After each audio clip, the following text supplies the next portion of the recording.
అడిగారు అలాగే మీరు ప్రసాదం ఎందుకు తినరు అని. కర్ణాటకలో నేను సువార్త చేయడానికి వెళ్ళినప్పుడు బిజ్జల్వాడి అనే ఒక ఊరికి వెళ్ళాను. అక్కడ సువార్త చేయడానికి వెళ్ళినప్పుడు నా కాలర్ పట్టుకున్నారు.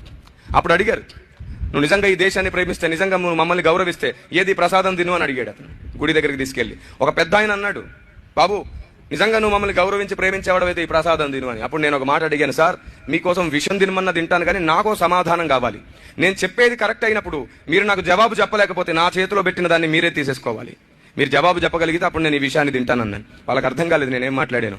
సరే అన్నాడు, చెప్పండి బ్రదర్ అన్నాడు. చెప్పు బాబు అని అడిగాడు. అప్పుడు నేను చెప్పాను, మీ మతంలోనే అయ్యప్ప మాలలని భవానీ మాలలని వేసుకుని అన్నదమ్ములు 41 రోజు 21 రోజు చేస్తారు కదా, చాలా భక్తిగా నిష్టగా ఉంటారు కదా వాళ్ళు.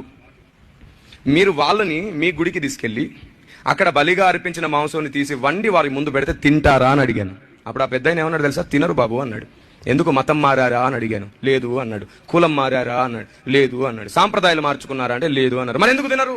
నిష్టలో ఉన్నారు, దీక్షలో ఉన్నారు. ఈ టైంలో వారు తినకూడదు, మేము పెట్టకూడదు. పెడితే పెట్టినందుకు మాకు శాపం, తిన్నందుకు వారి దీక్ష పాడైపోతుంది, మేము పెట్టం అన్నాడు ఆయన. మా పెద్దలు మాకు అలా దీక్షలు పాడవడం నేర్పించలేదు అన్నాడు. అప్పుడు నేనేమన్నాను తెలుసా, అయితే బాప్తిస్మం ద్వారా మేము జీవితకాలం దీక్షలో ఉన్నాము, దేవునికి స్తోత్రం కలుగునుగాక. బాప్తిస్మం ద్వారా జీవితకాలం మేము నిష్టలో ఉన్నాం. మేము ఆ ఒక్కటే తినలేము. ఒక రూపం ముందు పెట్టింది, ఒక విగ్రహం ముందు పెట్టింది మేము తినలేం.